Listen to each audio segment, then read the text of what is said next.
the Eden project, and I'm just on my way up to the Apple Cafe to rendezvous with the COPD walking group. It's rather a special walk day today because we'll be celebrating 5 years of health walks for the group here at Eden. We'll be allocating walks as to how people are feeling depending on the weather today. So there'll be a variety of different walks available. A shorter walk for those who aren't feeling up to a longer, more strenuous walk, and longer walks for those who wish to go out into the landscape a bit further afield. If the weather goes against us, then we're always able to come into the Mediterranean biome here because it offers a sheltered environment which is quite temperate. So people, even with the breathing difficulties, are able to come in here and walk comfortably. These 50 people walking 52 weeks a year, on average about 2 miles per visit. Actually, over the 5 years, they've walked 26,000 miles.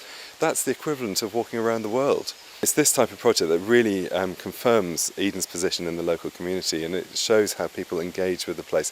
COPD stands for chronic obstructive pulmonary disease, and it describes an umbrella of conditions affecting our lungs and our respiratory function. If you find breathing difficult, if your breathing is very shallow or it's painful when you're breathing, it's very, very understandable that you would perhaps do less exercise. But the thing that would be improving your lung function and your general well-being the most is if you do take some exercise. So anyone who's got COPD or respiratory disease and is interested in getting a bit more exercise, I would encourage them to go to their GP and talk to their GP about what exercises would be safe for them.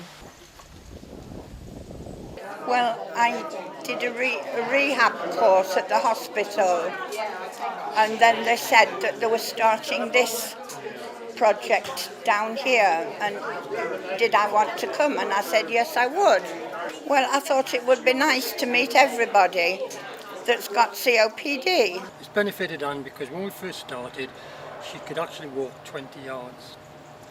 And this disease goes up and down day by day. She did get really well, and she has walked 1,000 yards, which is an amazing thing. But now she's gone backwards and she's back to walking 20-30 yards again. But that's the way the disease goes. She used to be going in hospital 3-4 times a year for 2-3 weeks at a time. She now goes in once a year.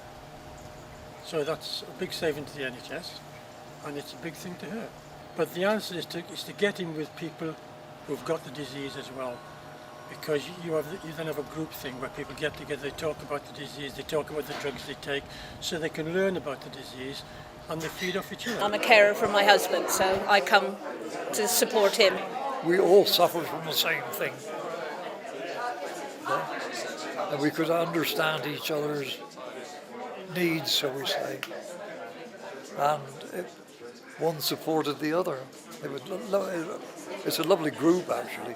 In reality, what we're trying to do is create a group that was as self-sufficient as they possibly could be. Walk leader training is another key element to this. My advice would be obviously ask your local NHS, and organisations like Natural England provide this training, and it's so important because it actually fixes the insurance issue. It means that you are insured to walk this group of people around.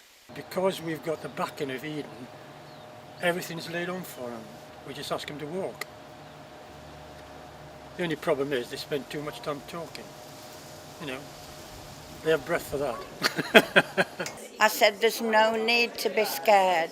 There's no need, because it's wonderful and it does help.